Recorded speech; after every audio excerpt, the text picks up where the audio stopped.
Hey, welders, ready to upgrade your gear and save some serious dough in the process?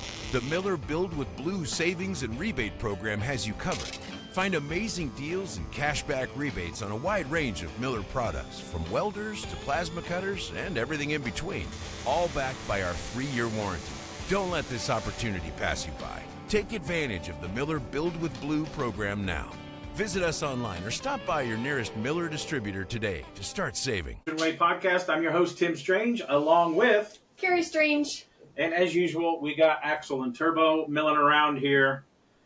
Tonight, we have a Sacramento hot rod and custom builder. I would say he kind of leans towards the traditional side of hot rodding. He has built a string of awesome cars, even built a couple projects for James Hetfield of Metallica, which we just seen a week ago live. Yep. He runs Blue Collar Customs, which is, I typed this in earlier. I meant to say build shop, but it says Bishop. That's Bishop. I didn't proofread this. And also a hot rod parts store called American Pastimes. Man, I really typed this really bad. And he is also a member of the famous Beatnik Bandits Car Club, the cool purple guys. Do you have purple on today? I don't think he has purple on today. Welcome tonight's guest, Scott Mugford of Blue Collar Customs, and his sidekick. You want to introduce your sidekick there? It's my wife, Michelle. Been with me the whole time. High school sweetheart. Met in Spanish class. I married a woman with low standards, too. So. Exactly. I fooled her into thinking it was going to be something. So. Awesome. Well, welcome. Oh, yeah. Yeah, and on the purple thing with the beatniks, I figured there's enough purple in the room that I didn't want to blend in and go away. There was a couple changes of T-shirts before we did this to make sure. And I've known you for quite a long time, and I don't think I've ever seen you not wear bib overalls. Yep. A product of not having a big ass. My belt doesn't keep my pants up. I wore bibs, I'd say 85% of his life, and what I've learned being a farm kid, you don't mess with a guy wearing bib overalls. That's true. Tracks, I guess. Nobody wants to see my butt crack, so it works out good. Comes out every once in a while. It likes to say hello. Yeah. Yes. So let's go back to little Scotty. Growing up, how did you get the hot rod bug? Growing up, and the Sacramento's technically Northern California, right? Okay. Oh yeah, fully. Yeah, where custom cars kind of came from. The Barrises actually went to the same high school I went to. Very cool. That's very cool. We did not know that. We didn't know it going to school. We found out years afterwards that they were growing up in Roseville, and so it was about 10, 15 minutes away, but they were attending San Juan High School. So a little bit of history in that school that continued with him. Yeah, so I guess I always loved cars. Building models as a kid, magazines, all that stuff. I was kind of a skateboarder, did do BMX stuff a little bit when I was a kid. I'd always pull my bikes and skateboards apart and rebuild them and kind of make them worse probably for wear, but, evolved into, my first car, and just trying to get that skated a little bit. I rode BMX more. Car. So the important questions are, what kind of skateboard did you skate? Yep. You remember? So many different ones. We hung out at a local skate shop called Go Skate. Most of my friends worked there, and we pretty much lived there as teenagers. So, I don't know. I went through, there was a local company called Blockhead that I rode some of their boards and Santa Cruz stuff. And, then Alva kind of came out with this crazy tail thing that was different than everything else. And I went to Alva for a while. So, I wasn't ever sponsored, so I just was whatever. Another NorCal hot rod guy trying to buy me, call me. My brother Zane trying to call me. Oh. Yeah. I skated mostly Santa Cruz stuff just because they were mostly hand-me-down stuff. I always wanted a Powell Peralta board, but I never had the money for one. But I stuck mostly to BMX. So you said you rode BMX a little bit. You remember what kind of bike you rode? I mean, probably the coolest bike I ever had was a Pro that's a good National one. Pro.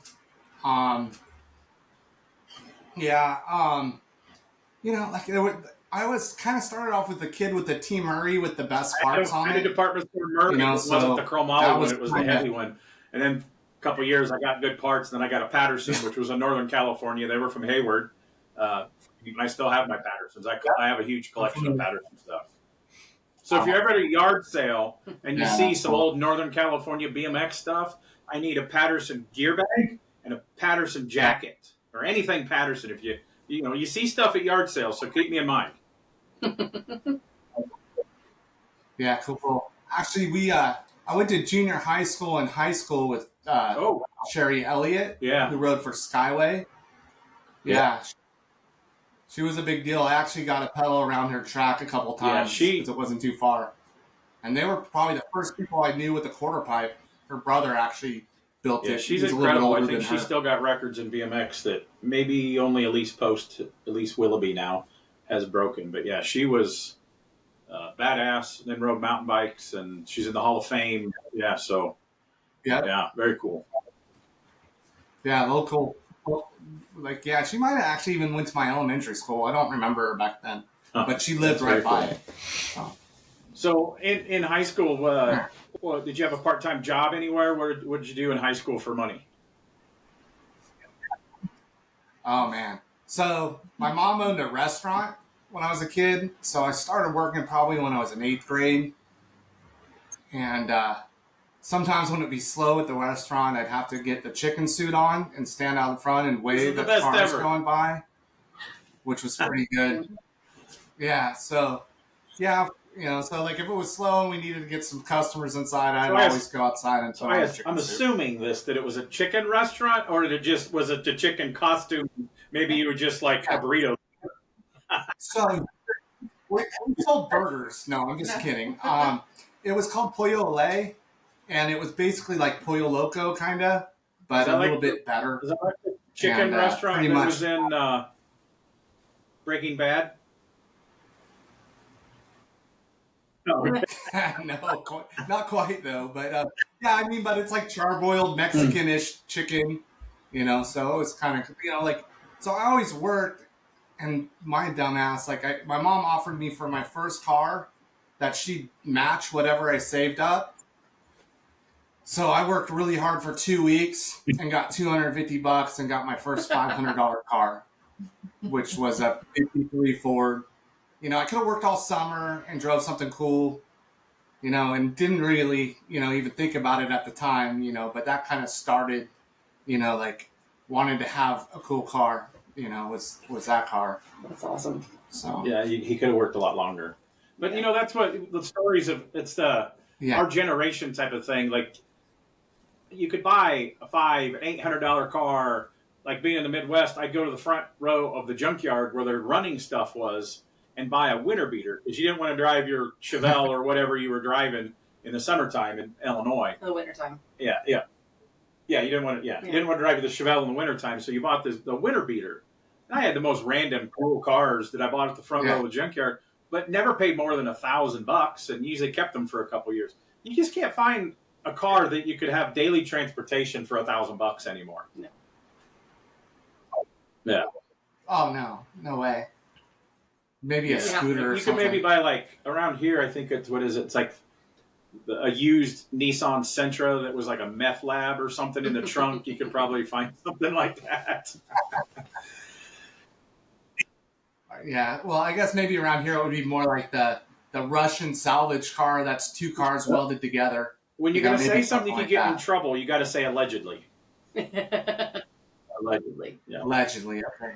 Well, I mean, we say allegedly on here enough. We've heard that some people call it a drinking game, that they sit with their friends and they drink when they hear us say allegedly. Yeah. That all started when we interviewed my dad. My dad was the one that started allegedly.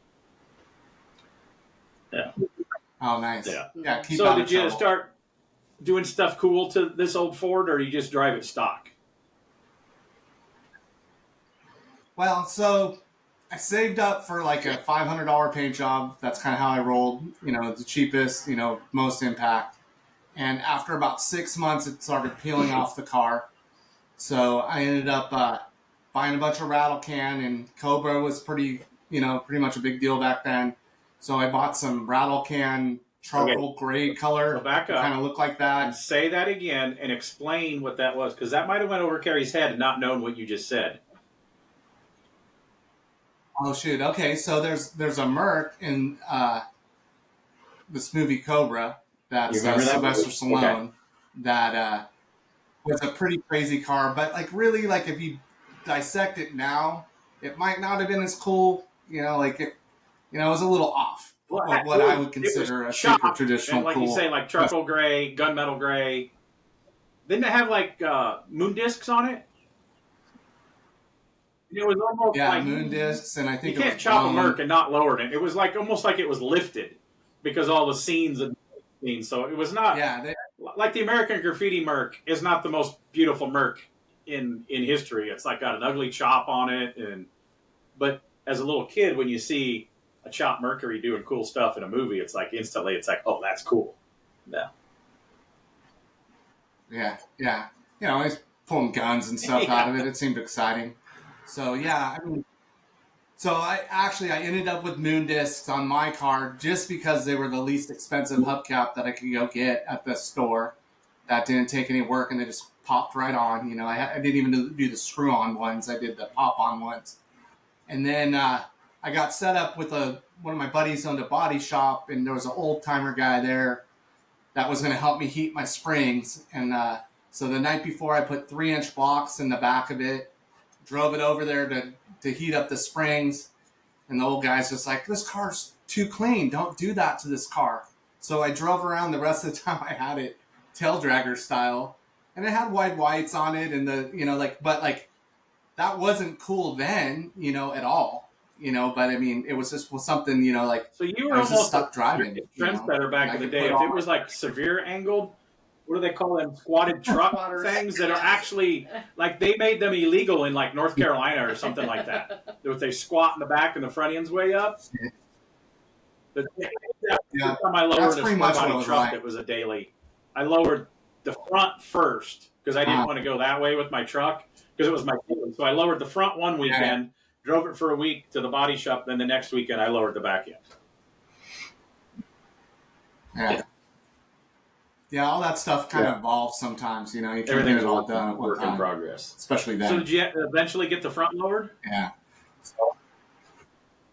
No. How long? Never ever. I had a car for like 3 years. You didn't have anybody else that had a torch yet? No, I mean, I was 16, like nobody had anything, like with the auto shop teacher wouldn't do that shit either. It's like, nope.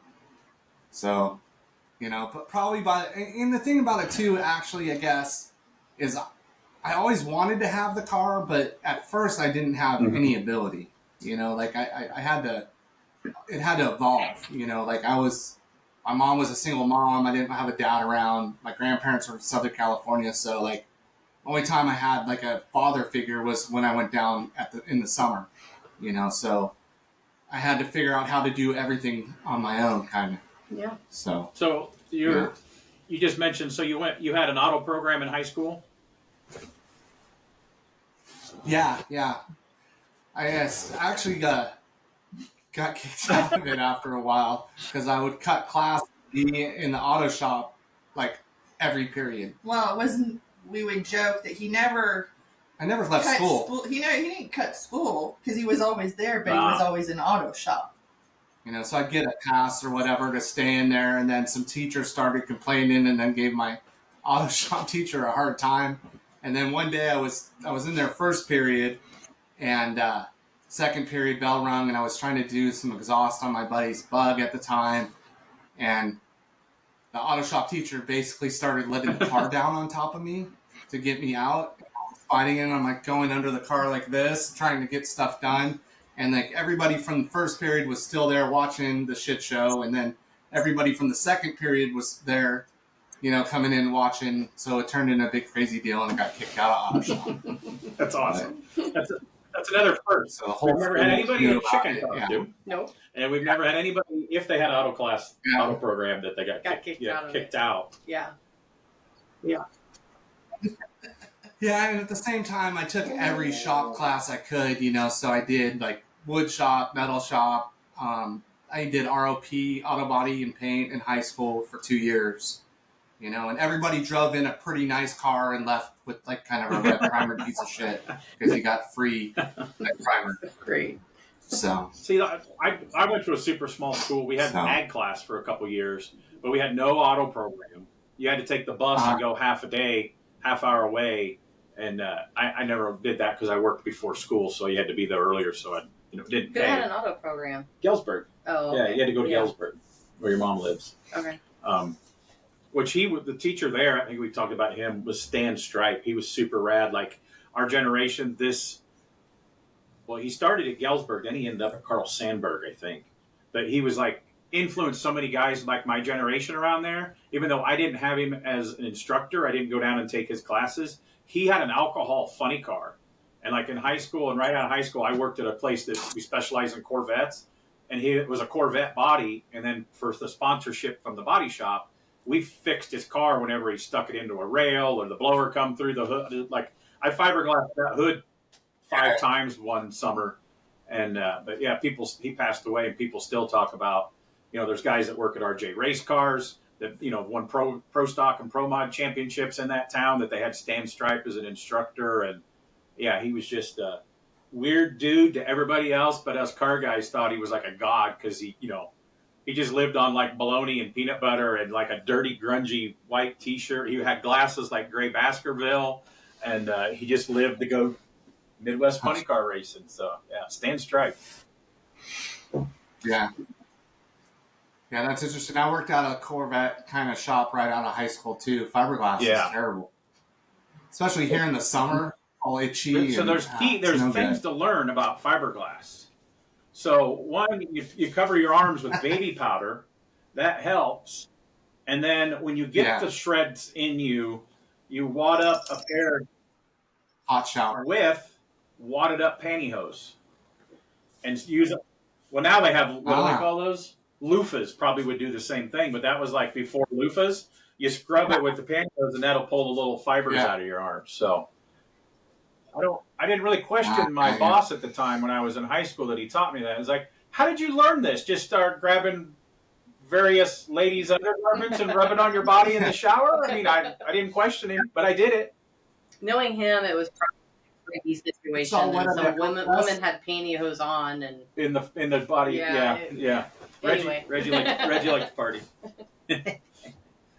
So, in high school, did you work anywhere else before you went to this Corvette place we'll talk about, or were you still a chicken costume guy? So, my mom ended up selling the restaurant, I think my senior year in high school. I went to work for, what was it? Victory Auto. No, before that, it was the hot dog place. Derwiener Schnitzel. I was the store manager at a Derwiener Schnitzel, and I basically had that job to give all my friends free food. Like there was nobody ever there. It was the deadest little small Wiener Schnitzel, and every night my friends would come in and just make whatever they wanted. That's your responsibility if you're the friend that works at a food place. Oh yeah, definitely. You gotta. Carrie worked at Taco Bell. She never gave any free food because she never had any friends. You never had any friends. Maybe you would have had friends if you would have bribed them with food. Probably, maybe. So, I mean, I think that's jump around a little bit. So please tell me that you kept the chicken outfit and you use that in front of your parts store sometime to bring people in. Please tell me. So the demise of the chicken suit was, I grew up also skateboarding and then snowboarding, and at Boreal, if you went up there on Halloween with a costume, you got a ride for free. And I was actually a little bit smaller when I wore it before, and it wasn't very good for any kind of visual out the eyes because the eyes were a little weird. So half of it ended up on the hill.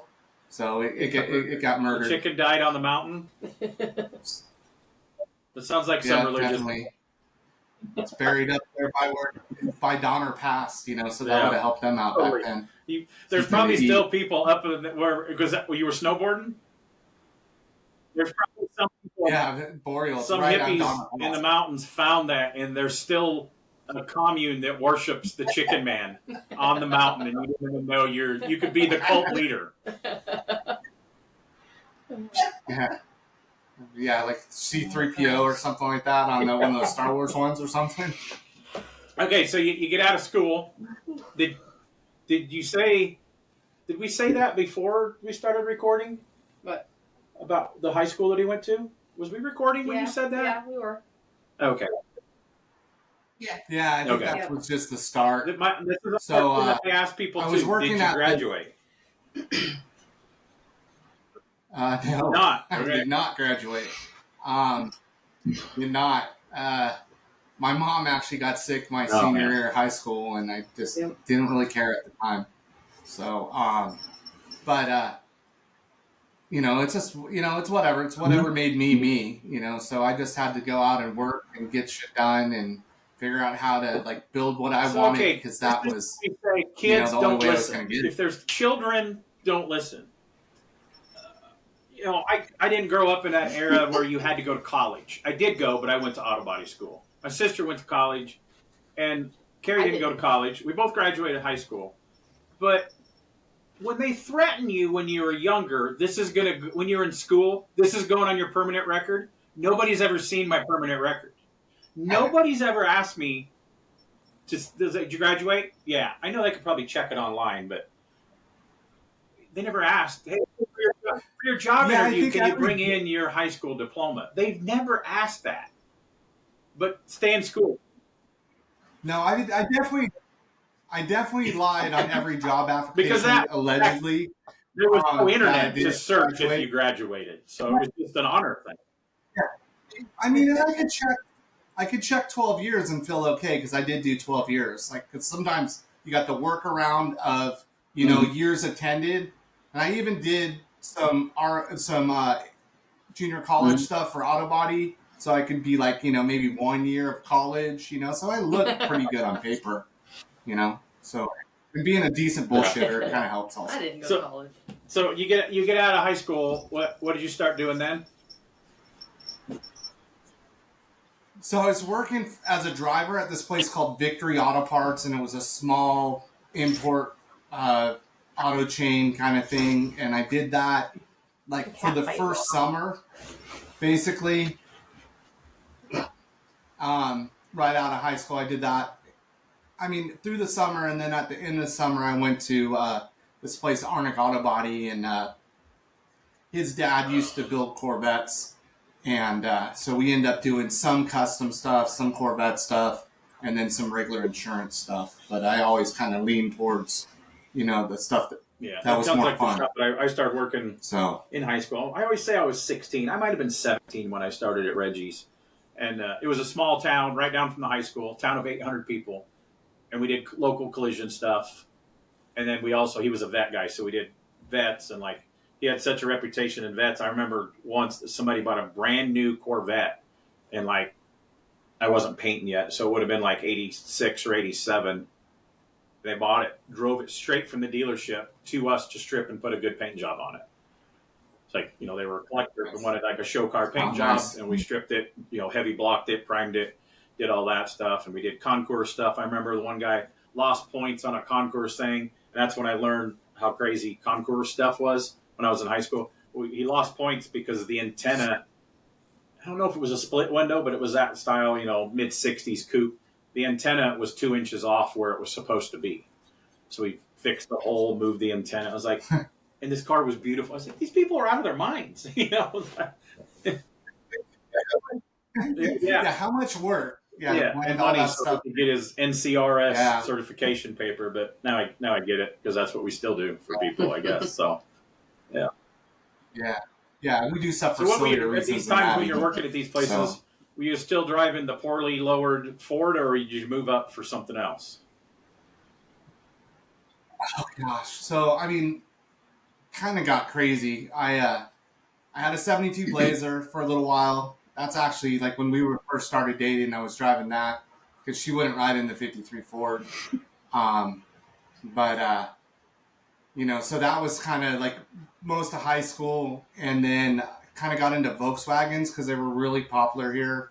And our friends owned a shop called Bug Performance, and all my buddies had Volkswagens. So I had like a 57 bus in high school, like was lowered with a bigger engine, and like going to working at that Vickery Auto Parts place, I was bought like a 1776 Ford, and it was really fun to pass people on a highway in this big old bread box. They'd get really offended, like when I was going 85, 90 by them. So they'd always have to speed up, to try to catch me. But it was it's a big old square box that did pretty good.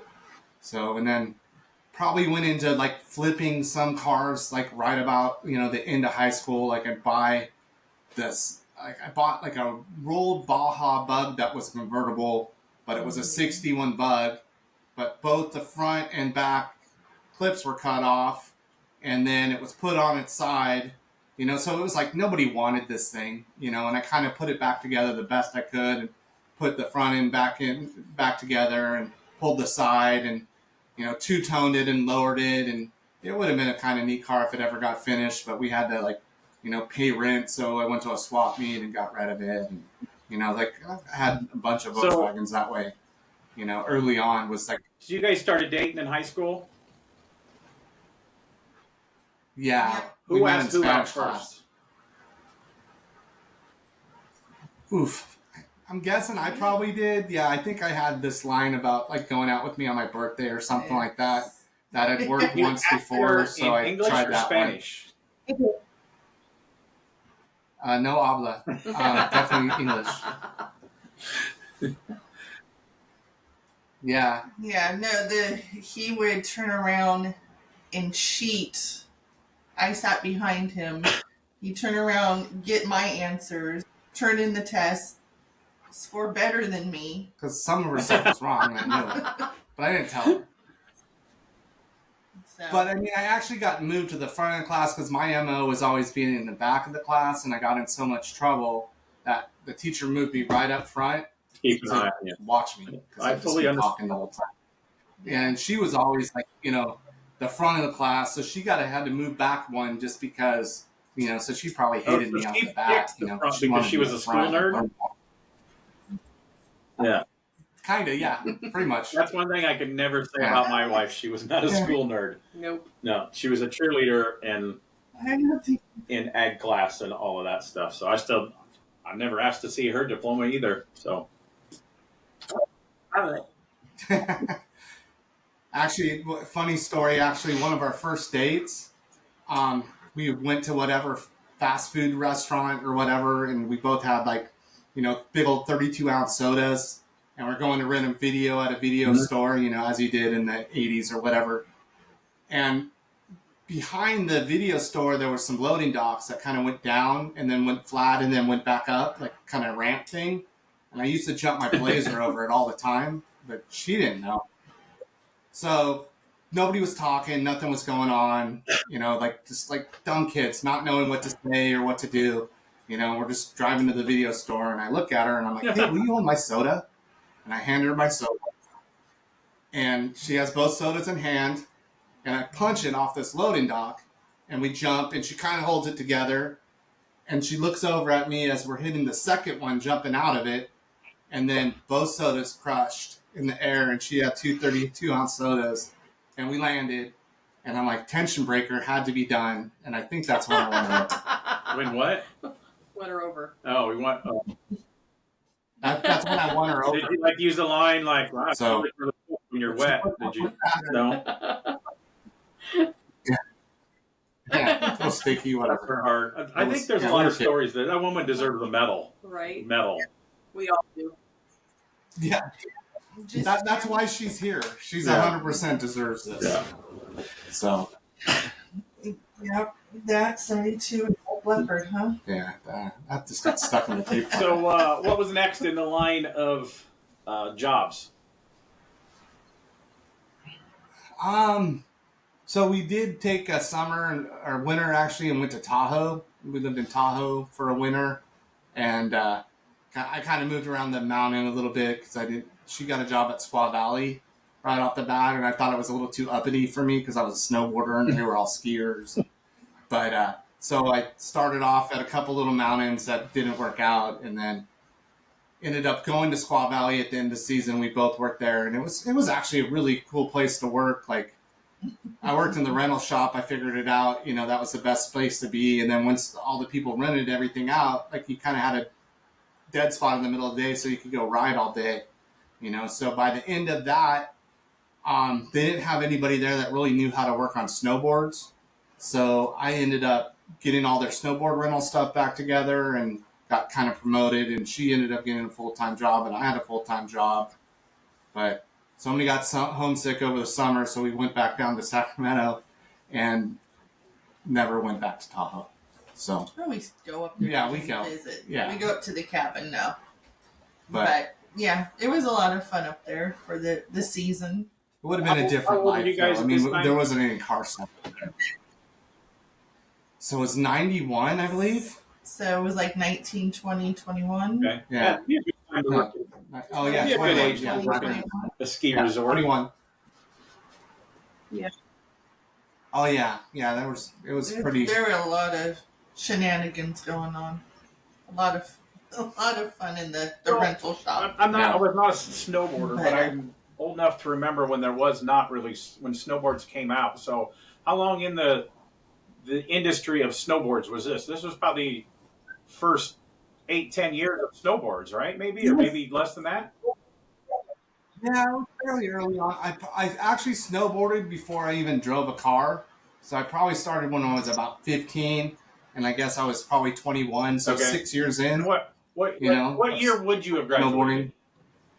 Snowboarding. Okay, so we're the 89. same. Okay. Cool. Yeah. So then you come back to Sacramento. What are you doing then? I go back to Arnig Auto Body and the vet place, and repairing cars and regular stuff like that, and then kind of got into the parts stuff for a while and worked for Kragen and Napa, and was doing I started out a little bit more into like drag race Camaro stuff. So did you have a mullet? And then no, I should have, but yeah.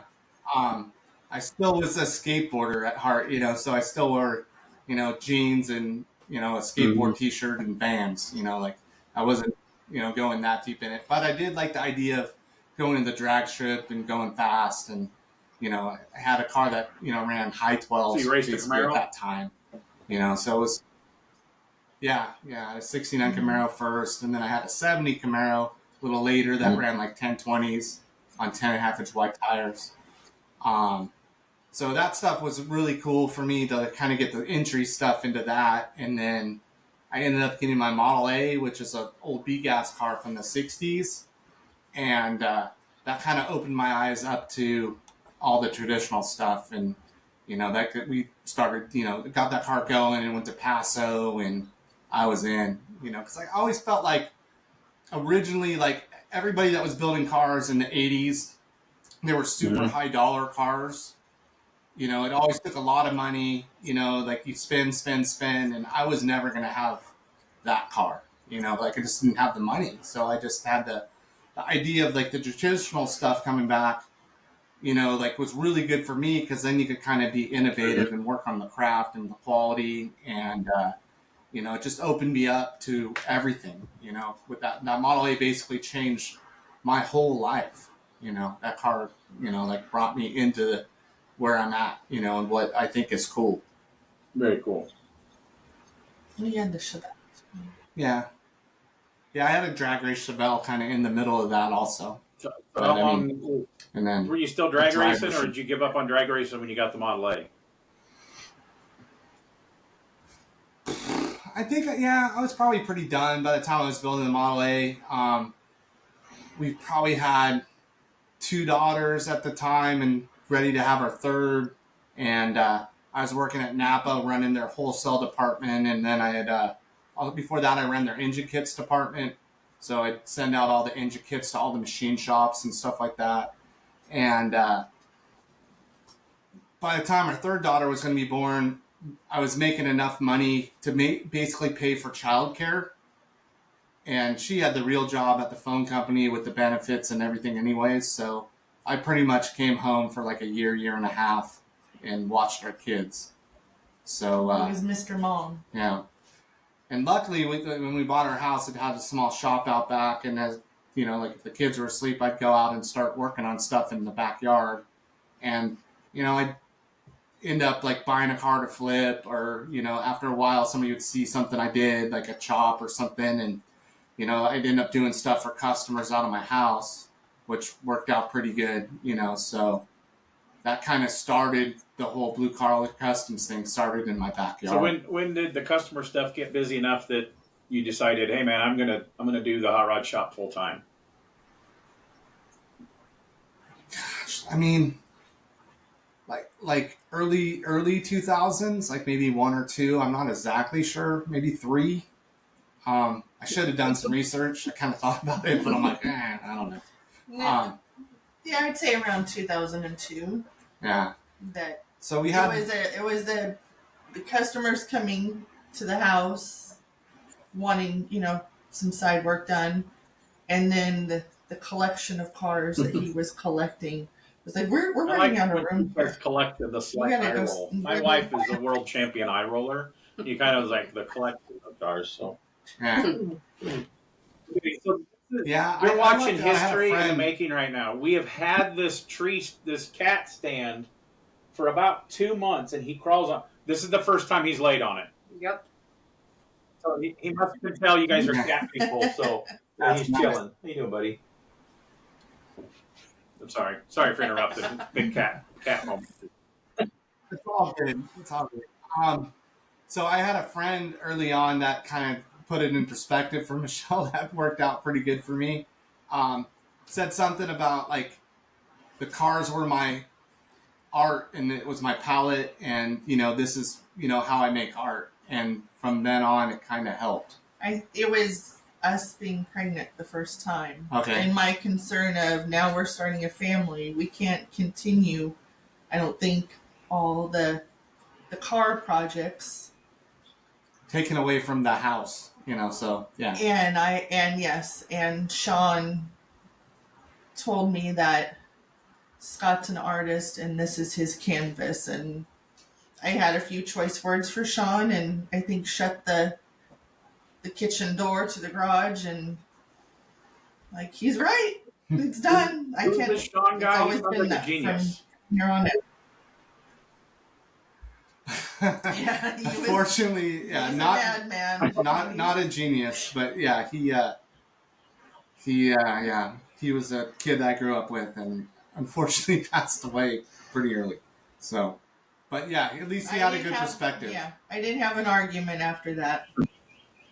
If there was something that needed to get done, Scott could hustle out something, and yeah, I mean, if there was bills to pay, I definitely knew how to step up and make something to sell or do something. Yeah, any of us that has, I think it's any business, but definitely we know a lot of car people, motorcycle guys. We all have that hustle gene in us. That's why sometimes we don't sleep for a couple days because we got to get something done. And we build cars for people that I always say I build cars for customers that I can't afford those cars, and sometimes those customers don't realize what a $3,000 bill that they might be slow on around the holidays. That decides if we're going to eat during the holidays or we're going to pay. Sometimes it's good, sometimes it's bad, but that's the description in my mind. Yeah, sometimes it's steaks, sometimes it's hot dogs.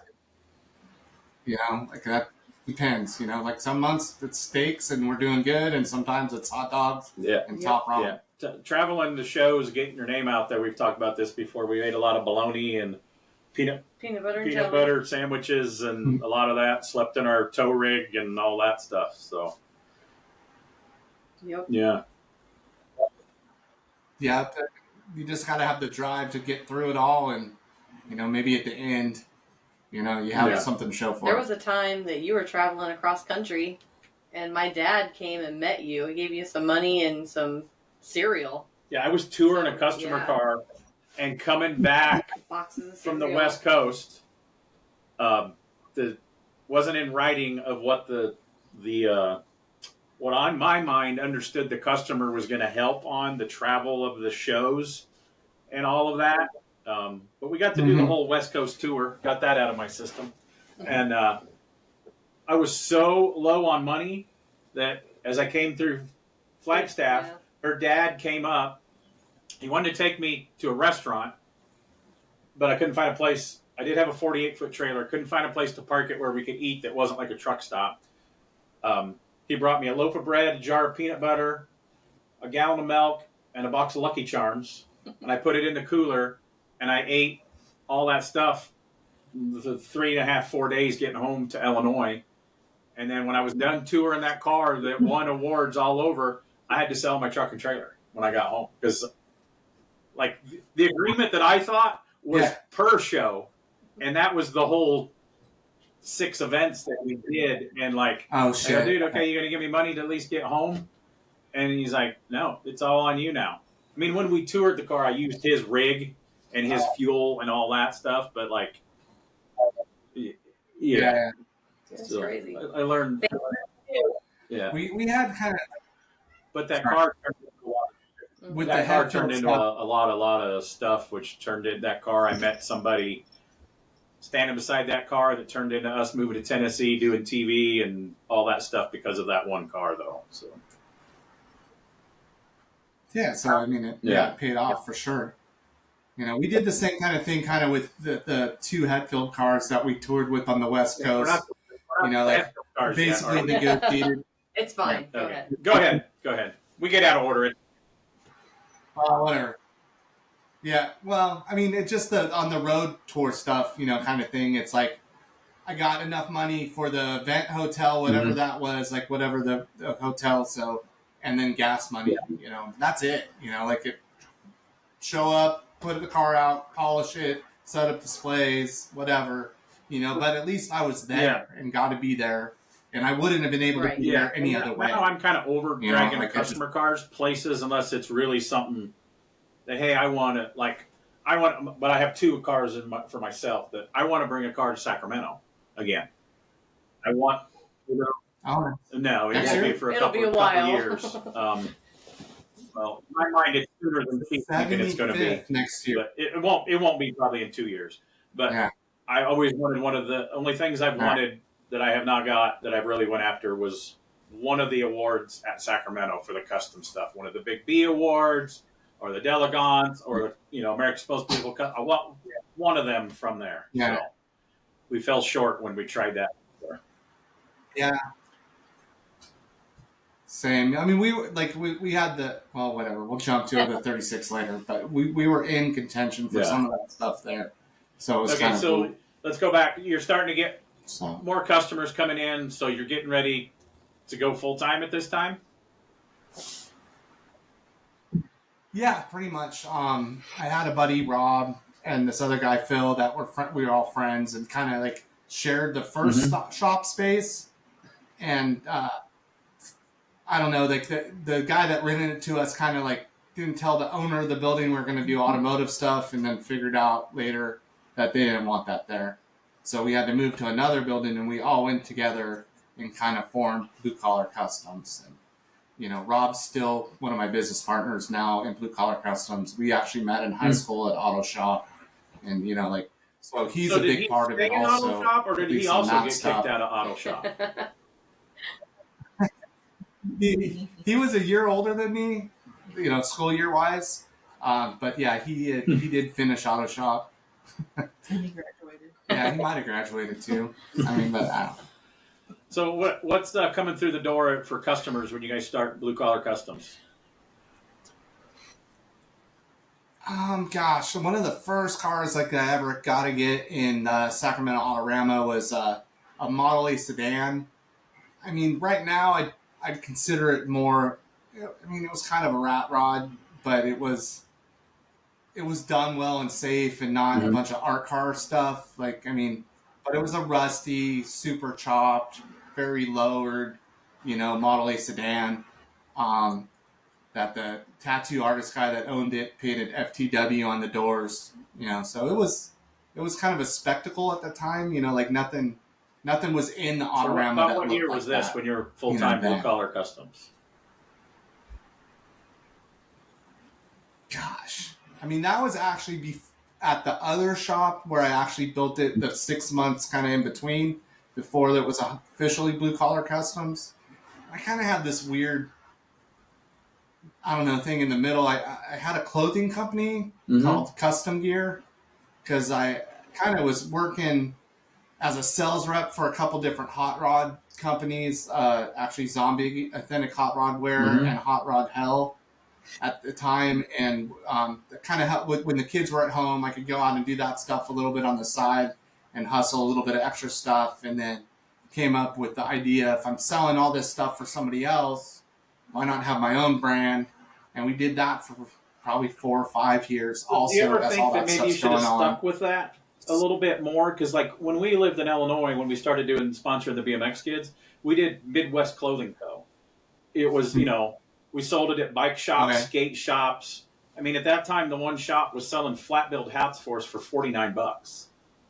You know, and that was and they were selling, that was when we still lived in Illinois. So that was like 15 and 16 years ago. We did that for a few years and had John Jackson at Not Stop Photography do the photo shoots with the models and the hot rods and, you know, BMX kids and stuff. And we just kind of dropped it when we moved to Tennessee because we're not in the Midwest anymore. And I kind of wish that maybe we should have kept doing that. Like we'd send them to Zane Cullen's kid, and he thought he was the coolest kid in school because he had a Midwest Clothing Co. shirt that wasn't NorCal, SoCal, you know, it was something new, but it was all like, we had some stuff was like John Deere colors, and it had like farm scenes and silos and cool writing, and Brian Supsky at Problem Child Customs helped us with a lot of logos. And I see, when I walk in my shop almost every day, I see a couple of posters on my wall. It's like, man, I wish we should have stuck with that just a little bit longer. Maybe somebody would have bought it from us, and but we didn't. Yeah. Well, it's interesting because like Custom Gear kind of helped me get to like Paso and stuff like that because I'd not pay our mortgage 1 month and do a bunch of shirts and then go to Paso and sell it and then, you know, have the money to pay the mortgage when I got back. And that got me to Paso sometimes, you know, like I wouldn't have been able to make it there. Western kid, if not, you know, loving customs first and foremost, and seeing the Custom Rodder issue in the Rod and Custom Com and the coverage of Paso, and I never made it. You know, it was a long way. It was before we were traveling much. Like, how cool, you know. Yeah. Penny still gives me a hard time because I've never been to one of her shows. She tries getting me to come out, but it's every Memorial Day weekend. We usually go to the Indy 500. And how was Paso back in the heyday? I mean, it looked like, you know, you had the Zoki cars and Rick Dorr cars and all them and Johnny D, and it looked like Skittles out there, the colors and everything. So how cool for a custom guy was Paso back then? It was pretty amazing. I mean, and like give all those guys props, like through the early 80s, like they were still doing custom cars when nobody else was doing custom cars, you know? And I mean, they might not always have been exactly what I would pick or whatever, but they kept it going. Like the custom stuff would have died if it wasn't for those three guys, you know, at least out here, you know? Those so three guys, people around the whole country, really definitely. Good. Around the world.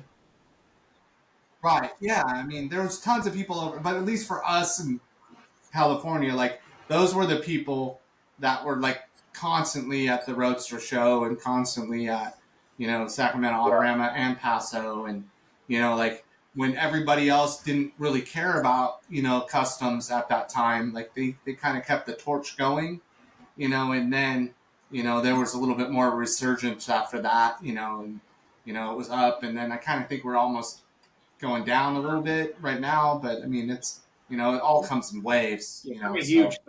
I wish there was more customers Paso, to build true customs. I was actually talking about this with Stephen Bunker from, he was giving me coverage from the Sacramento Autorama that was just a week or two ago.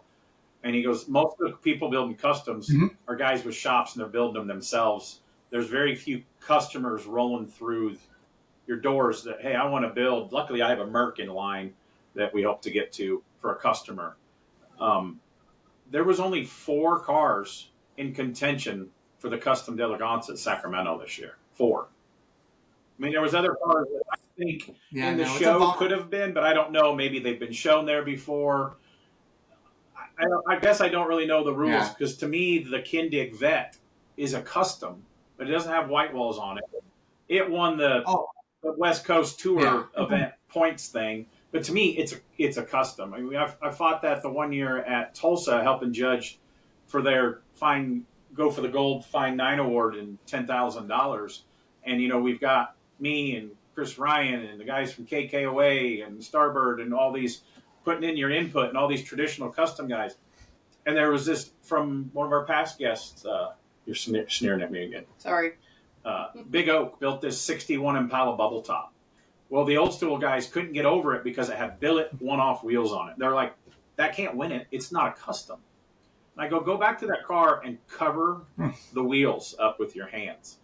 It's wedge cut. It's chopped, flush fit, billet moldings, and reshaped the whole roof. I mean, it's as custom as any custom that was in that building, and it was detailed for like Riddler amber type quality, and it ended up winning the money. It took us a little bit of explaining that, because the Tulsa show, they give a lot of money, so they really judge it, but it's always leaned towards the custom side. I don't help judge that anymore, but some people can't get over that. To me, that Kindig car, maybe it's just a custom rod, but it's a hand-built car, and it's like nothing that's ever been built. So to me, it's still a custom, but they didn't enter it in the custom d'elegance area. So I don't. Yeah, I don't know how that worked out because, that car is crazy. Like that's probably one of the neatest cars that was built in the last couple of years. All that hand aluminum stuff, and even the door latches are totally crazy. Like it's like everything's different. So yeah, they definitely did a neat job. I'm happy they didn't use their door handles. Me too. Yeah.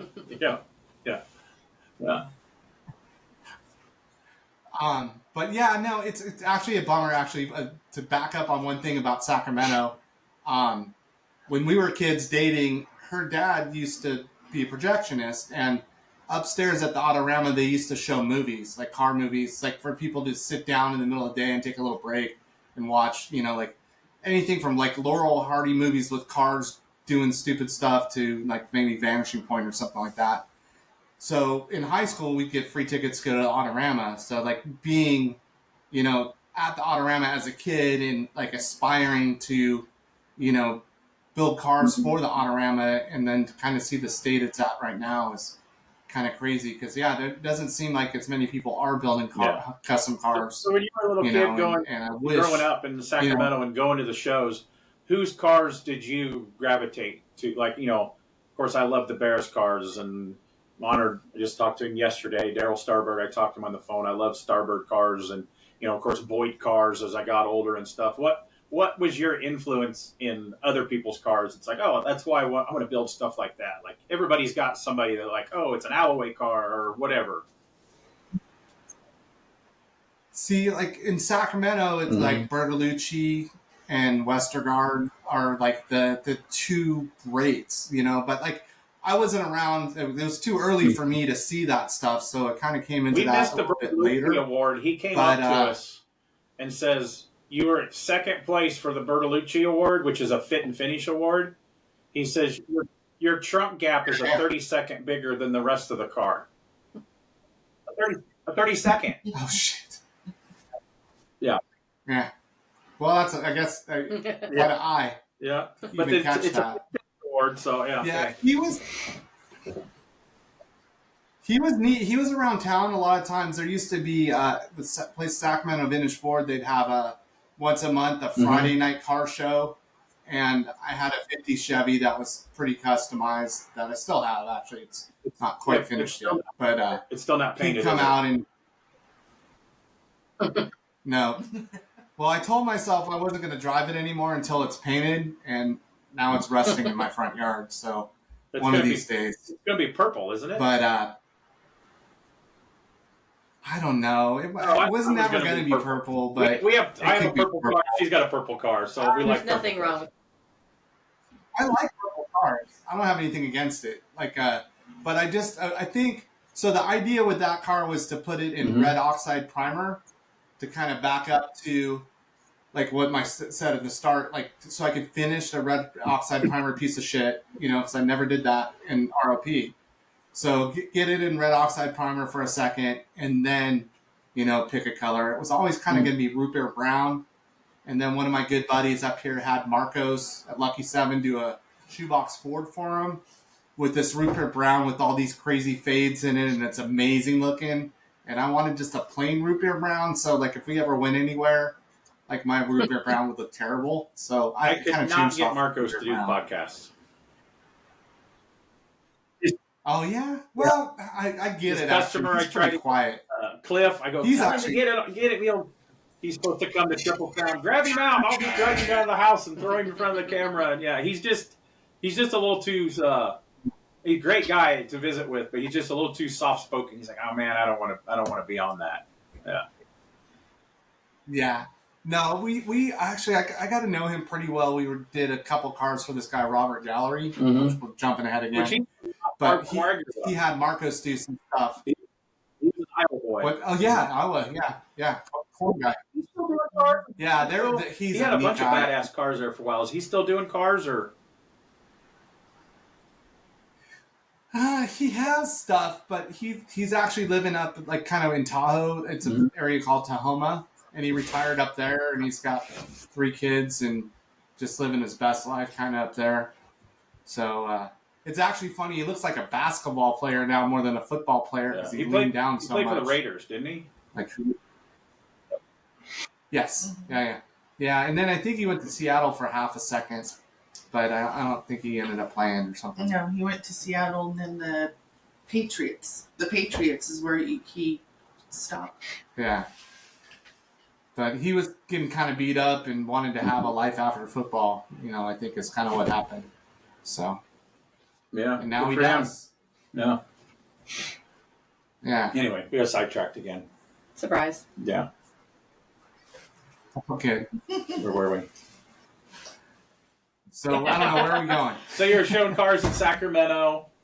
Your car that's still not done. And so, like, you got so busy at the shop, that's why you can't get your own stuff done. That happens to all of us. So what was the next like landmark car coming up? So I think we started building a sedan for Hetfield, like a 30 sedan. That was going to kind of be like drag race inspired because that's kind of what he wanted to do at the time. How did you get associated with him? Like, I met him a couple times at the Roadster Show. Of course, he's having breakfast with Rick Dorr, and it was the year we were touring that Buick, and I go up at the host hotel, talk to Rick. Hey, man, because I've known Rick forever, and he used to live when he was in Arizona, he lived not far from Carrie's dad, so I'd go and visit him, and we built SEMA new cars together and all that, and there's a guy sitting, I knew who it was, but he's sitting there with his hat down eating breakfast at the Sheraton, and Rick's like, oh, man, that car is really killer, and he goes, my friend really likes it because we went in after hours so we could have the place to ourselves. And he goes, hey, man, James, this is the guy that built that car. Oh, man, I really love it. Hey, man, it's James. And I met him and I just talked cars with him and didn't like fanboy out on him. So how does that work that you meet somebody?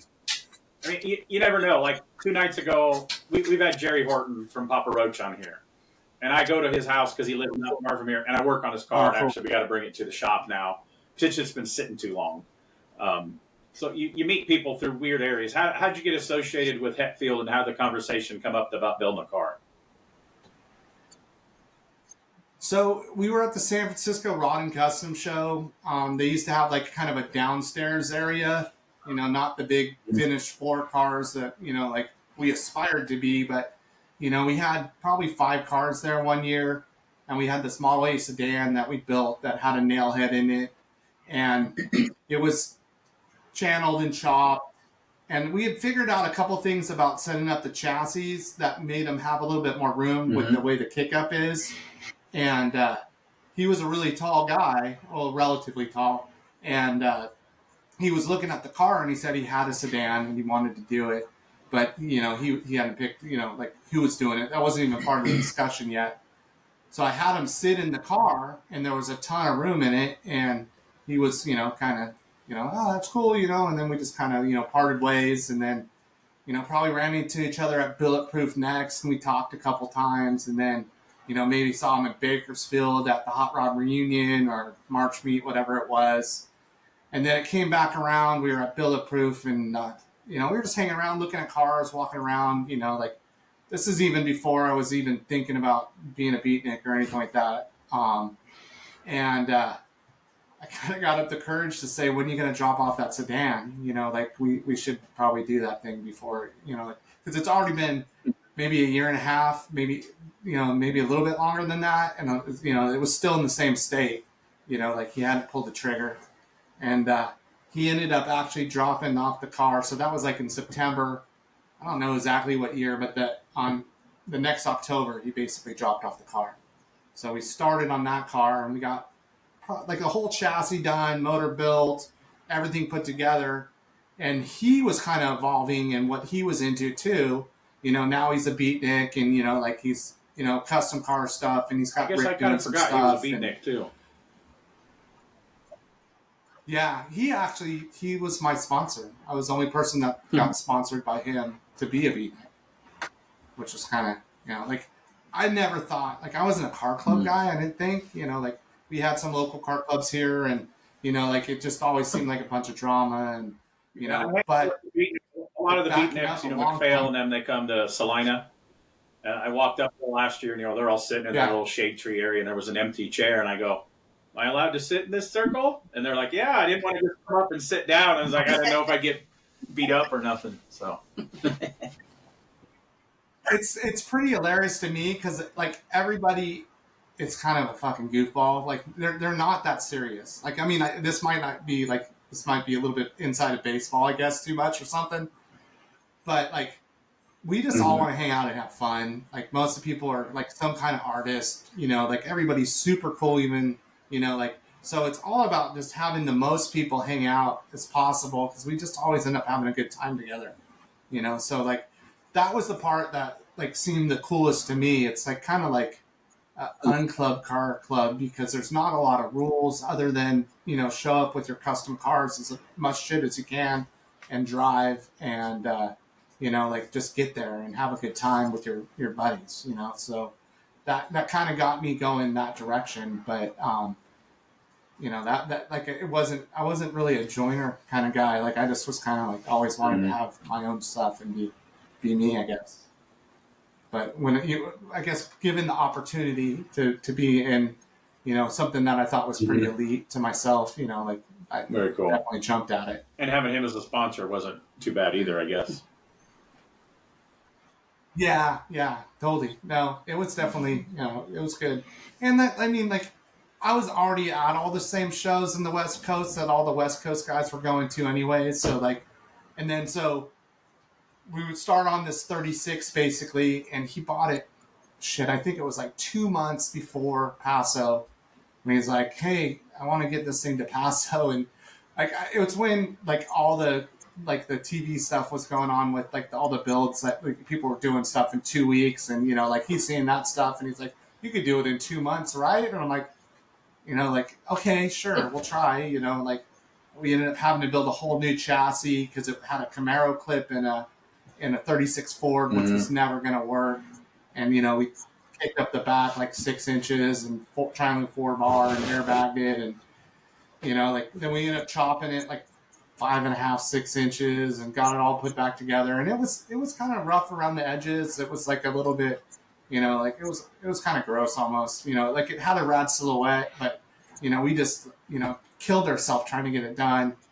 And then the day before we were going to Paso, I drove it to Marin, dropped it off at his warehouse. And that was the only road test it had, you know, so fast forward to the next day, we meet them like in Salinas or something like that. I'm in my Model A.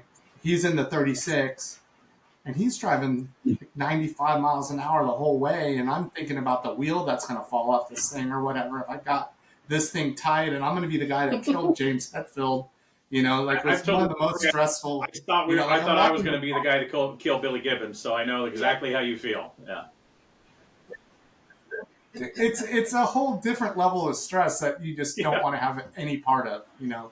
But the car made it no problem, you know, like, and it was there in Paso, and it was like, you know, actually it was probably one of the last Pasos. So it was cool to see it on the lawn there. You know, we kind of skipped back some of the Paso stuff. Like the thing about that show that was so cool early on was like they had this bowling alley that was really kind of retro, and they'd have crazy shows going on at that. And then they had a drive-in still, and the town really loved having people there. It was like almost going back in time when you showed up, and they really wanted us there. That's the feeling and I get when we go to the Let's Spectacular forward, in Salina. It's an older town. It's very welcoming. They got all this stuff happening around town. And you've never been out to Salina yet, have you? No. Okay. I've been twice, actually. Like, I drove my 50 Chevy up there one year. Drove for like 3 days, and then helped the whole weekend. It was hot as shit, chopping a car with Gene Winfield. And then, everybody else is going to the water park, and I'm there dying. And then got in my car. We've said this on the podcast before. We went to Salina for many years. There was a couple years we didn't go. Then we'd go again, then go back. And now I've gotten their Hall of Fame, so I got to go every year so I can make a trophy and give that out. And it wasn't until like 4 years ago we figured out across that little bridge on the other side of them trees is a water park. So that's normally like our Saturday afternoon when it's 120 degrees there. We go and float in the lazy river all afternoon. That's the best. That's the best time ever. Yeah. It's pretty terrible there. Like the stickiness the 1 year is unbelievable. Salina, Kansas, on that part. The news that night that it was the hottest point in the country. It was hotter in Salina, Kansas, the weekend we were there than Death Valley. Seriously, it made the news. Yeah. Yeah, it makes sense. It's crazy. Yeah. Yeah, so, but like as Paso kept on going, like, like they changed the police chief or something, and he started giving everybody a hard time, and then they were leaning more towards like the wine stuff, and, they were just trying to push us out at the end, and the drive-in closed, and the bowling alley turned into a sports bar, and, like, it was evolving away from there. And, Penny moved it to Santa Maria, and it just seemed like, like they really, really wanted us there, so we've gone to that every year since, it's coming up at the end of this month, we'll be there for sure. We'll be at the Indy 500. So, well, only for Sunday. Yeah. Saturday and Sunday, I get hired to do some flow racing internet coverage. I get to be one of the microphone guys for the BMX Pro Nationals up here in Nashville, so kind of excited about that. That'll be cool. Nice. Yeah, you got to definitely work when you can work. As the farmers say, you make hay when the sun shines. That's right. Yes, sir. Yeah. So, but yeah, so the 36 kind of got us going on that, and then, the next car for James was that purple truck, and basically, we had it, like it took a while. We had it all in metal, and the chassis was done. And the thing we've done a couple times is kind of showed cars in metal, because it just like we want the metalwork to stand out a little bit and see like it's not all filler. I mean, it all takes filler. Like, don't get me wrong. Like, we don't, it all takes filler to make a car beautiful and perfect. But, we try to, TIG weld panels and hammer the seams out. And, actually, like, one of the things I actually wanted to mention is, like, there was employees that came through Blue Collar, too, that kind of, like, made us evolve into what we are. Because, like, originally, like, there's this kid, Donnie Welch, that worked for us. He was one of my first employees, and he works at South City Rod and Custom now, and is doing amazing stuff. An ex-BMX. Yeah. Yeah, he was. Yep. And his dad, Rich, was a old school drag photographer, and really good people. So, like, Donnie, like, definitely, like, got us started, and then we had another guy, Ben Nelson, that came from the same area as Donnie and worked for us. And, now he's traveling the world doing metal fab for all sorts of different people. But there was also this guy, Josh Carson, that came to work for us. And he was the first person I ever saw chop a car, build a sail panel from scratch. And I think that's kind of where we started up in our metalwork, was when we figured out not doing the typical like little triangle patch and square and whatever, fill the pieces and hammer it back together, MIG welded the best you can, and cutting out a whole sail panel. And he, like, before he did that, like, I had never seen it before. So he came to the shop, and me, like, not wanting to be the lamest guy in my own shop, like, pushed us to do better work, and, all the employees, like, like, everybody was really good about sharing, and, like, like, nobody was covering, like, what they were doing. We're all trying to evolve and do something better. And I think that's where I kind of got smart a little bit earlier is I hired somebody that did stuff better than me, at least at one thing, so we could build a better team. And I think that's when our cars kind of went a little crazier, because like I was only going to get so far on what I knew, and paying somebody that knows more than you to do some of the stuff. And I'd still do my part, but everybody ends up evolving. Everybody that went through that shop at that time, like, just grew so much, so fast. Toby. Yeah, and then now we still have Toby that's been with us for I think 15 years now, and he's amazing. And I mean, this guy Andy Leverance that worked for us for a long time, really good metal guy, was an instructor at WildTech. We got. I mean, it's like I gotta mention almost everybody that's come through there, like my mechanic Joel that's still there, and because we wouldn't even be close to where we're at, without these people that do all the heavy lifting. So how many people do you have working for you now? So it's definitely right now we only have 3 full-time guys. We usually run 5, but I don't know. We can't seem to find the right guy. How big have you been? Like how many employees have you had before? Because like I know a lot of people. 5 is the most. 5 is like where I like. Because like I knew a guy that we're going to go do a podcast with him, and he had 15 or 18 people taking in stuff. He's a diehard custom guy that his heart wasn't in, so he closed the shop, moved to another state. I don't know what he's got, one guy or something, and he's just working on what he wants to do, and he seems way happier. He goes, money comes in with all that stuff, but money goes out almost faster.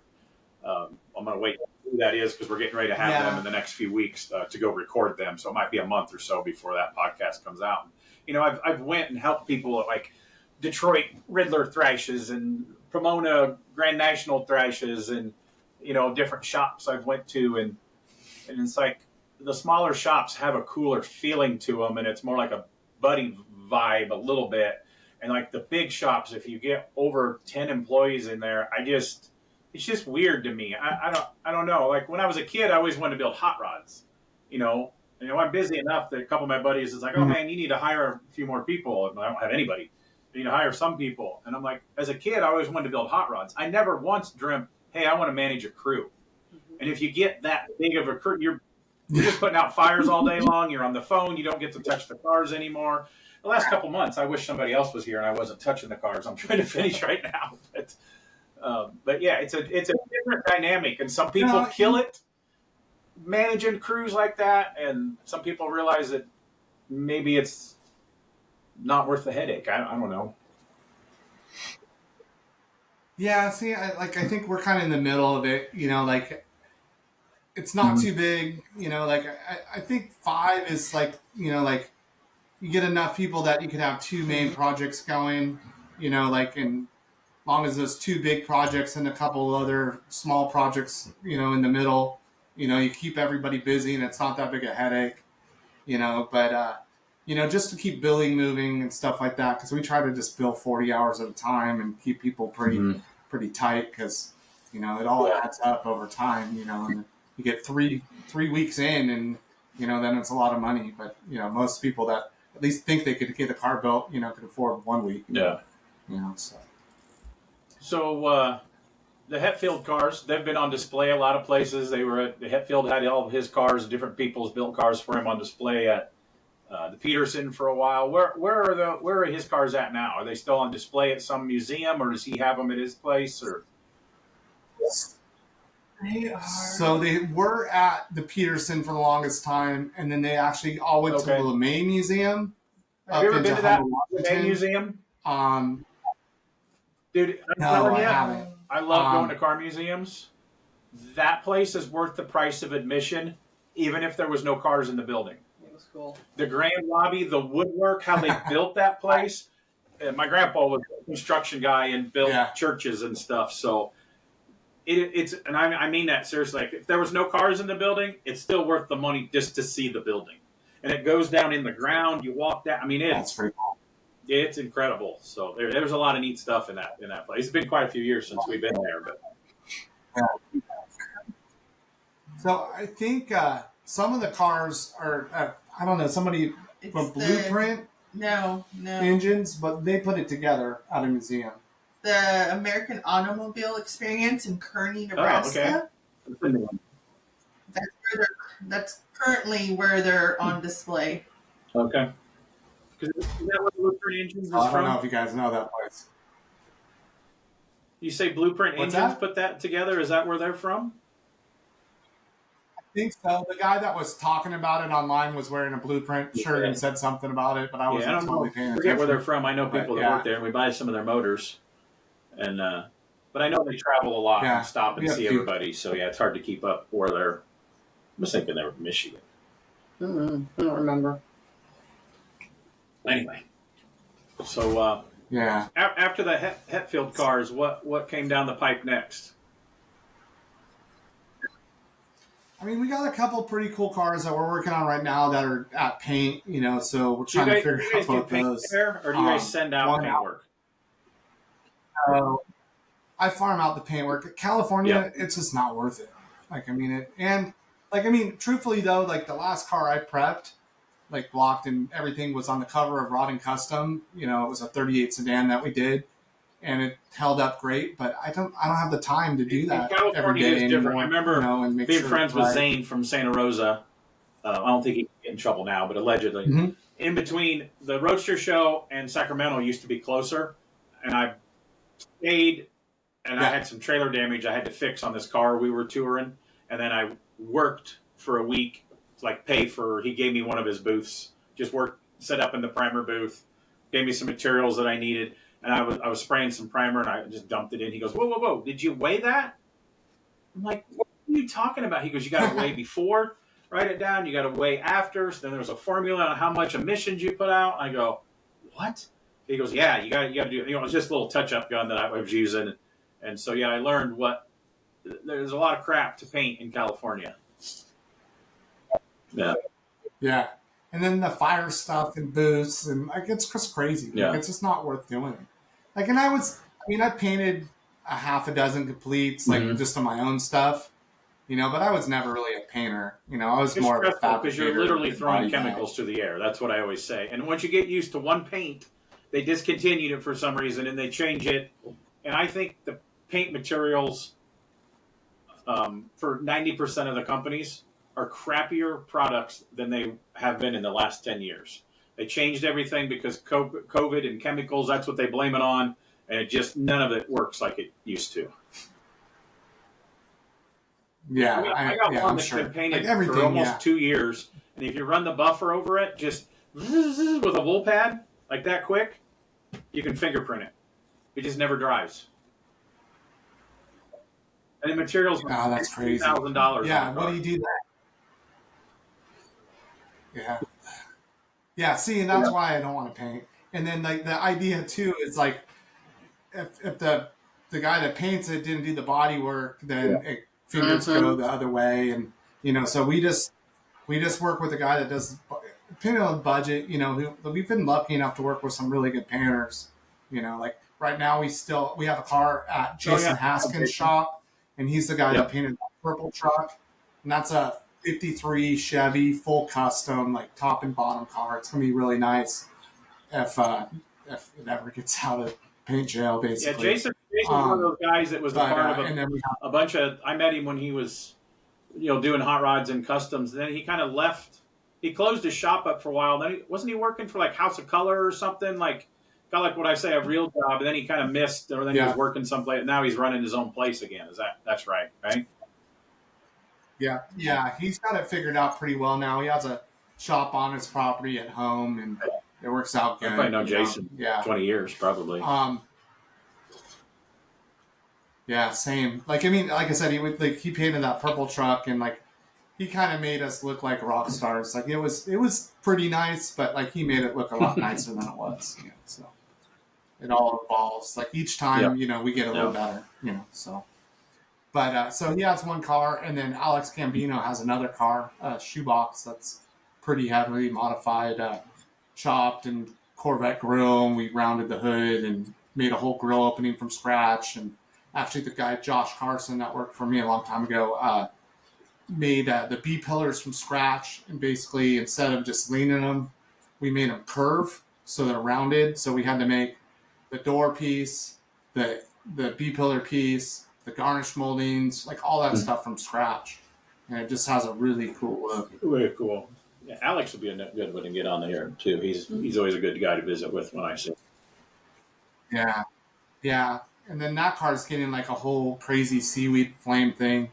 You know, like the customer that owns it's a tattoo artist, and, you know, like he has a vision for what he wants the car to be.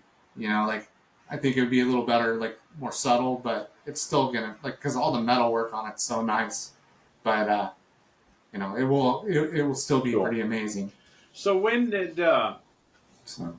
the parts store? How did that come apart? It's called American Pastimes, right? Yeah, so it's been around in Sacramento for about 30 years already. Like 3.5 years ago, the guy Ron that owned it, he was going to close it down basically, and we were going to lose it. And you know, there's just not enough places that you could walk into and go like look at a Borgeson joint and figure out if it's going to fit on your steering box or whatever. And you know, we bought a lot of parts from him over time, and kind of called Michelle like one day and was like, hey, I kind of got this cockamamie idea, you know, like, why don't we buy this parts store?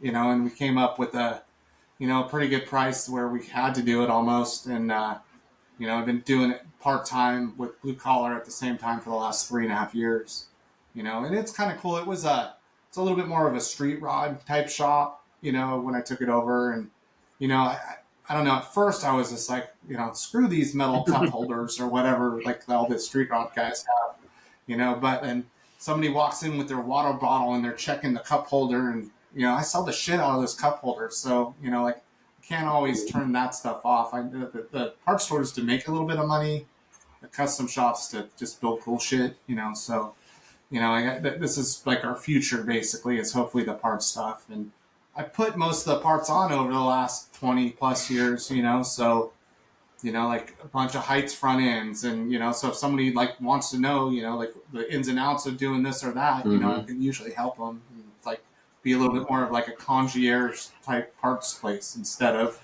you know, just like, you know, somebody selling you an oil filter, or, you know, you blindly clicking on something on Summit or something, or Amazon. Those type of stores, you know, they were everywhere when we were kids, right?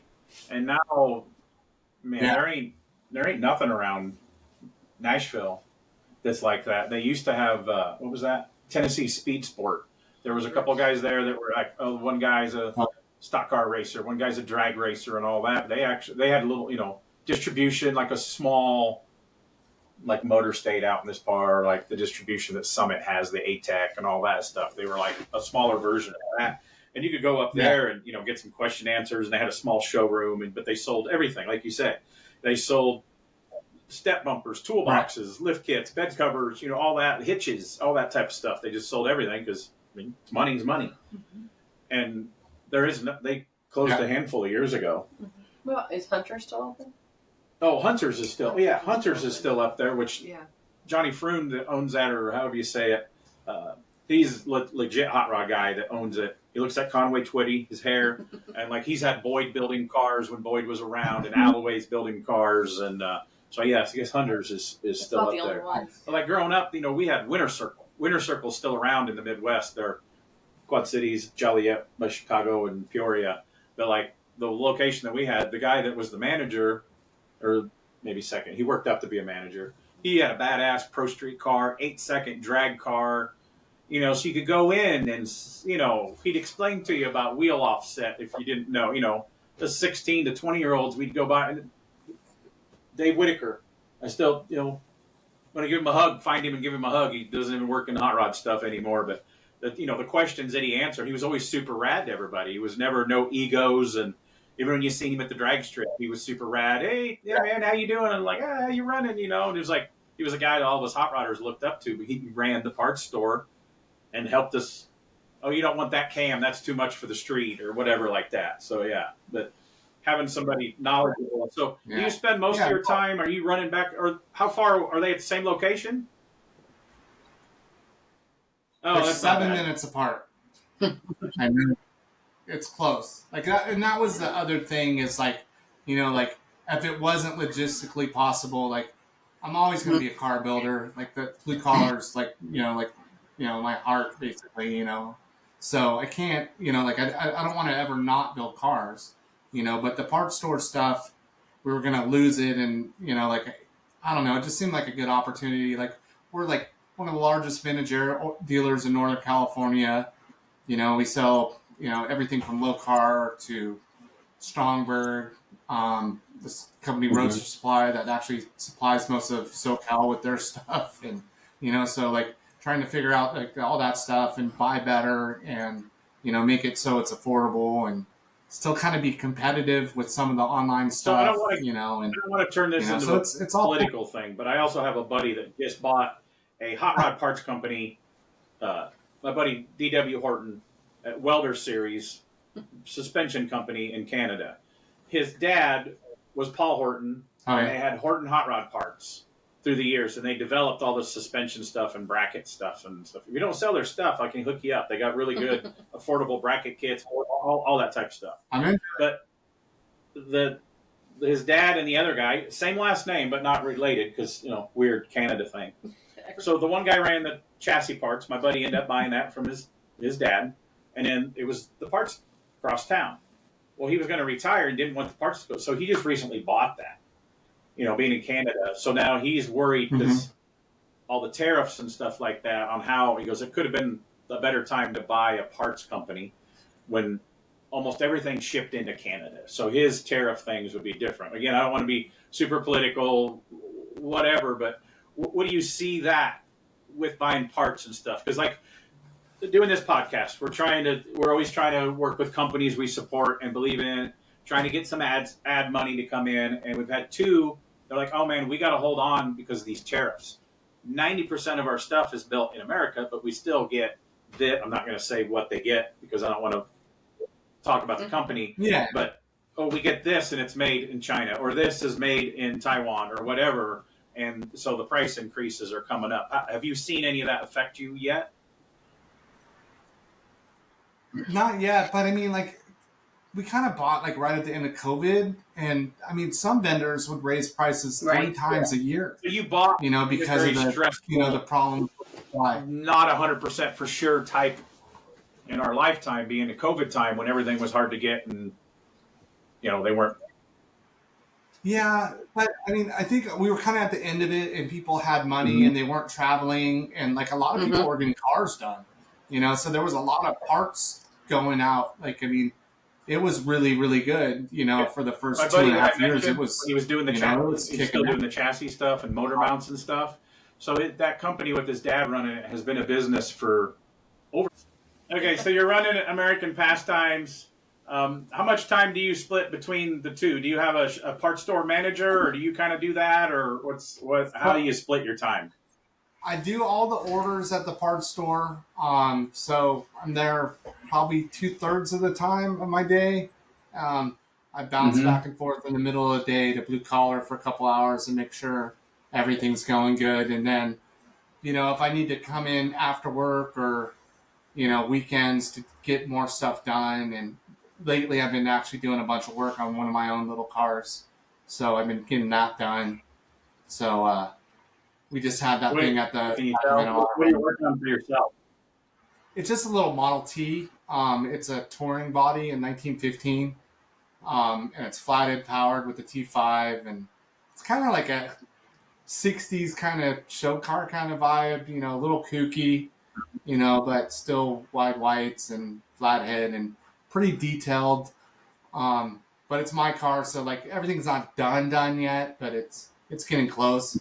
I'm hoping to have it 100% done for the Beatnik show in Kansas in September, and we're going to go out there for that. Oh, yeah. I wish I can't make it to that this year.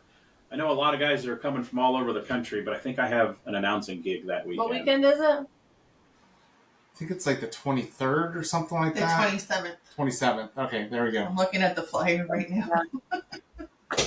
Yeah, you're in Texas. Oh, I'm at Texas the last Texas Good Guys. I do autocross announcing for Good Guys. Okay.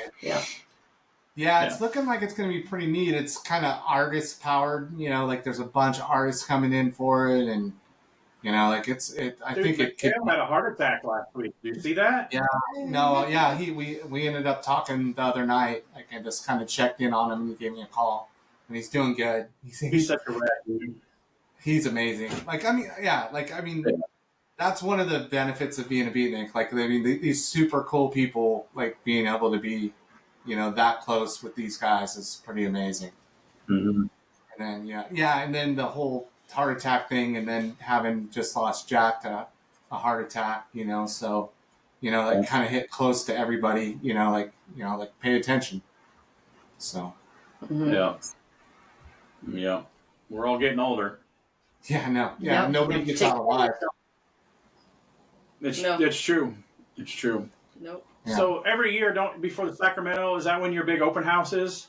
Yeah, we do it the Saturday night at the Autorama, because they changed the Legends luncheon thing, and I actually got to be a legend there, luckily. That's on Friday night now, so we do that Friday night, and then we have the open house on Saturday. And it's pretty cool. We end up having a bunch of artists. Sacramento is basically their Hall of Fame, is what they call the Legends thing, right? Yeah. Yeah. Yeah, and having grown up here and just being a part of that's a pretty big deal to me. You know, just seeing all this stuff happen here. So what? Do you want to ask your famous questions? Yeah. Go ahead. You're finishing about your open house. I was going to say our open house was just the week and a half ago. Yes, or a week ago. And you know, we have an art show. Our buddy Bruce Gossett does art there and has a whole art display. And then we raise money for this thing called Skate MD, which teaches special needs kids how to skateboard. And you know, so we raise money for them. And 805 kind of donates beer, and then it's a whole family affair. All my kids help, and you know, we end up having a pretty good event because we had everybody come in Sacramento and go in 1,000 different directions. Like, who needs to go to Chili's in Sacramento? You know, like, let's all get together and do something, you know, not go to some, you know, crappy restaurant. So we do a big party. It's anytime if you're in Sacramento for the Autorama, that's the place to be. I'll be by when I finally get my car done to come to Sacramento. Yep. I only did Sacramento twice. We showed there once, and I flew out once to help Zane set up, and that was the year that Gary Metters passed. And then we went to Zane's house, left, I think, one of his guys back to detail the cars all weekend. Then we went to Danville, to the Black Hawk Museum for the Gary Metters Memorial.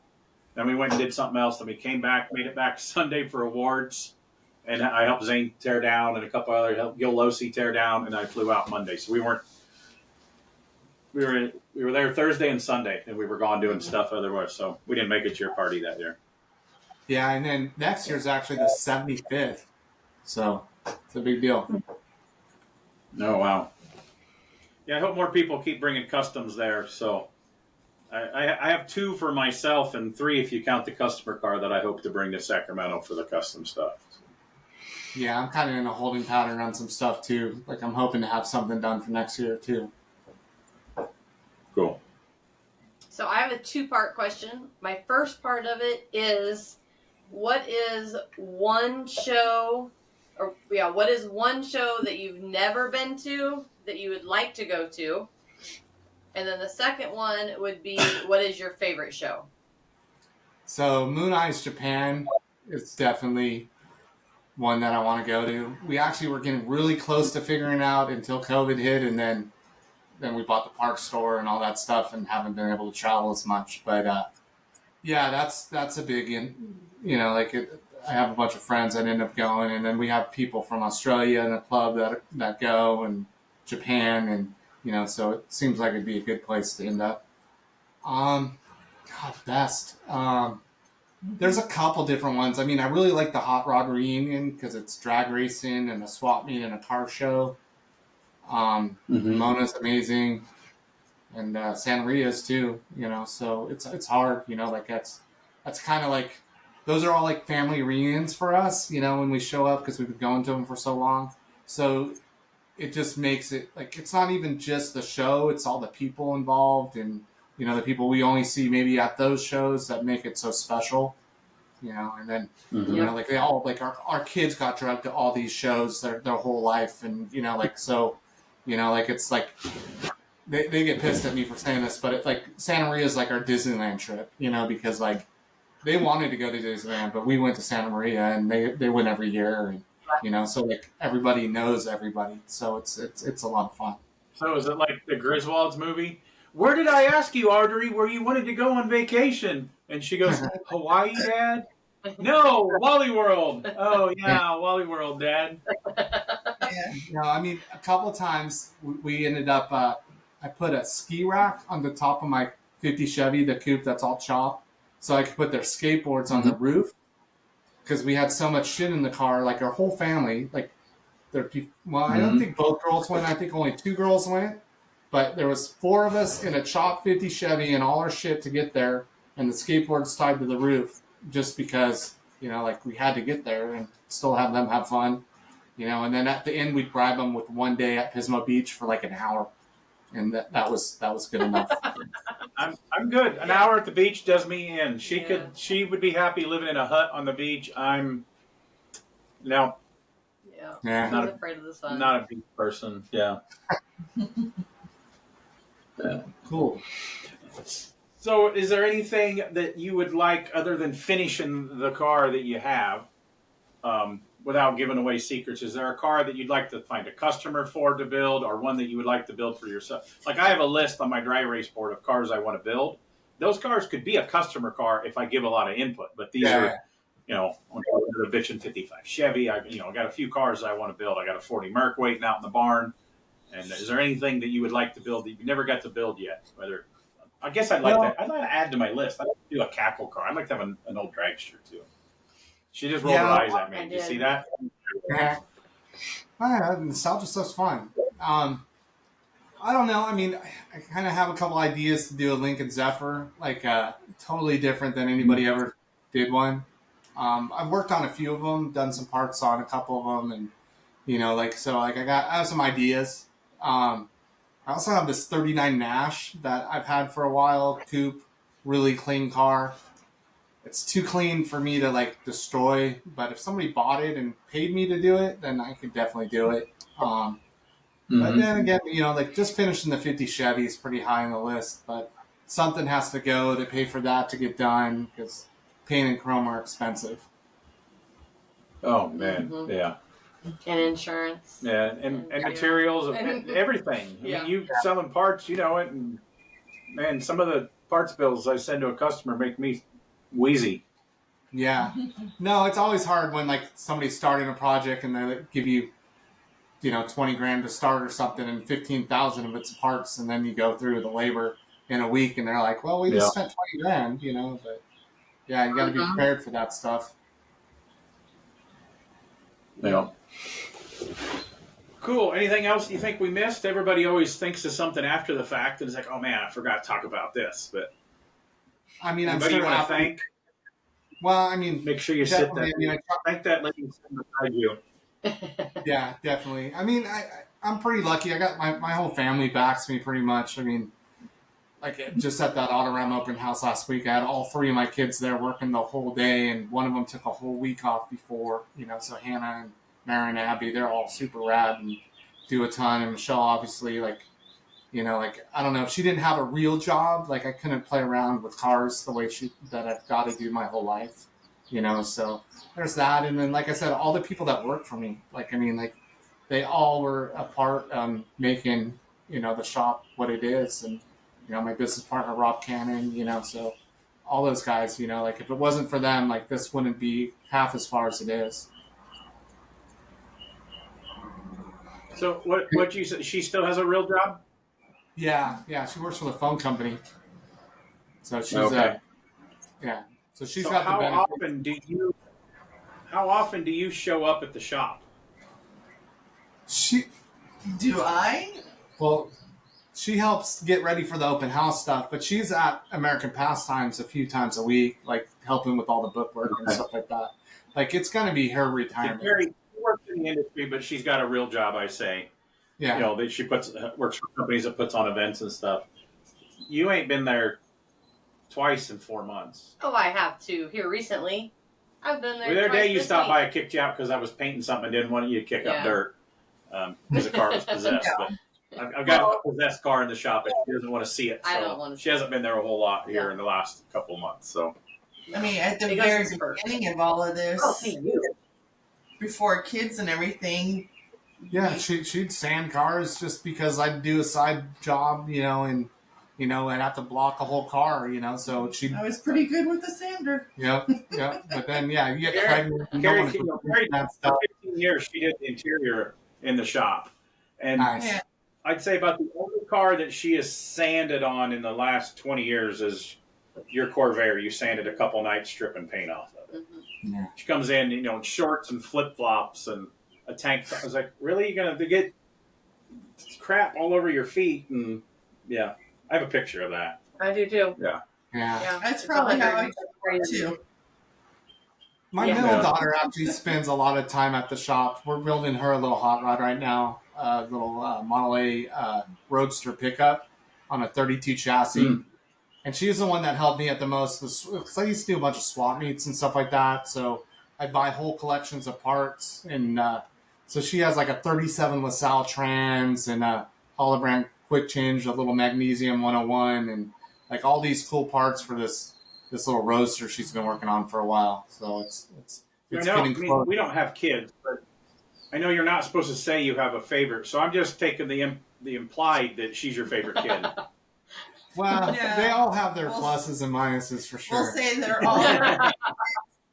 all our favorites, but having 3 girls and not having the boy, Hannah's the closest to the boy that he got. She's little me, basically. They are definitely 2 peas in a pod.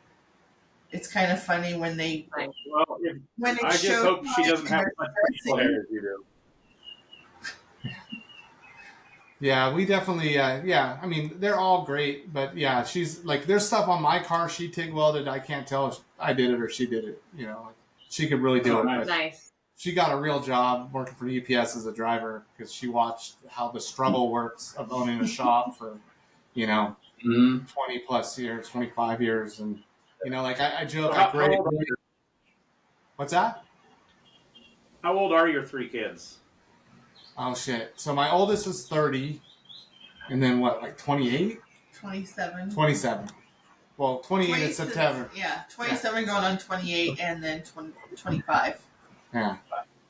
Of all the questions we asked him today, this was the hardest questions that he had to answer. We won't ask how many years you've been married. Oh gosh. Most of my lifetime. 30-something. She gets a cheat because she actually started her job at the same time. She knows the year that she started her job. So I don't even think she knows the day we got married. It's just she knows when she started her job. So you know what our little trick is to remembering when we got married? She has an embroidery machine. She used to do a lot of embroidering. Things that people would buy was like baby blankets or blankets to put memories on. So we have a blanket around the house. I don't know where it is right now. I do. Is it in the kitchen or in the living room? Maybe. But it's got the date that we got married on, and it used to hang on this little rack thing. And it's like, you don't know, you can just go look at that. Is it in this room? Like, is it like right behind me? She moves her on me all the time. So yeah, I mean, I think that's all the questions I got. She knows me too. She knows me too well. She can't expect me to remember this stuff. It's not like the size of the engine or, what the clearance on this or that is. I only have so much information I can keep. Well, yeah, I'm the one that usually remembers stuff more than you. Yeah, we're both a lot alike. We can walk in the other room and forgot why we walked in there. Yeah. So we don't even try. I can blame paint fumes, and we can both blame head injuries from bicycle racing. Yep. Yeah, she's broken. One summer, she broke 2 DOT helmets in 1 year. Yeah. Yep. Yeah, concussions are real. Yeah. Yeah. Some days I don't know if she forgets my name because of that, or she's trying to pretend she has amnesia, so I'll go away or something. I don't really know. She could use this to her advantage. Yeah. Yes. So tell everybody where they can find you, websites, social media, all that for the shop and the parts store. Yeah, so it's all basically social media stuff. Website stuff I kind of did away with because every time I'd have to email a picture and get it resized, and it was just easier to do Instagram and Facebook. So Blue Collar Customs on Facebook and Instagram, and then American Pastimes on Instagram and Facebook. Yeah. So that's the best place. I mean, it just has the most pictures and kind of see what's going on day to day. Great. Very cool. Well, I told a couple of my other hot rod buddies that I talked to. I don't talk to a whole lot of people, but they're like, "Oh, who's your podcast this week?" And I told them they were going to be you, and he's like, they were both like, "Oh, Scott's a rad dude." So you've got a few people buffaloed out there, I guess, or whatever. But I'm always happy to see you. It's always a pleasure. You always got a smile on your face. And the coolest thing, I think I probably told you about this. I've seen him quite a few times at the Roadster Show. You were out at King of the Hammers. We're in Pomona walking around. And 9 times out of 10, if you see them walking around, she's grabbing his butt. I caught her grabbing his butt. Yeah. She's like, that wasn't me. Well, But you grabbed his butt. And I thought it was her. That's why I didn't pay any attention. Yeah. Later I did. I walked up and grabbed his butt, and he just thought it was his wife. But I guess, does that mean that's you were expecting some big, like, oh my God, like, but it always happens. So she knows it drives me crazy. I always say, if somebody at my age, you just got to keep your options open. If somebody wants to touch it, I'll let them. Yeah. Yeah. Cool. Thank you so much. So thank you guys for being a guest on the Strange Motion Way. We've got a little lag since our reconnection here. So what were you saying? I said until we see you guys in person, take care. Yep, you too. You should come to Salina this summer. We'll go to the water park. Yeah. We're saving our Kansas trip for the Beatnik one. Right. Yeah. I go like I might have to keep that weekend open next summer. I'll have to see. It's going to be a good one, I guarantee it. Yeah. I'm really bummed. I'm bummed now. Well, we want to thank you guys for being a guest on the Strange Motion Way podcast. I've been Tim Strange with Carrie Strange. And the Strange Motion Way podcast, brought to you by Royal Purple. Premium synthetic motor oils and high-performance chemicals have been designed to improve performance, provide long-term protection, and give you the confidence to push your vehicle to the limit. Royal Purple Premium Synthetic Motor Oils.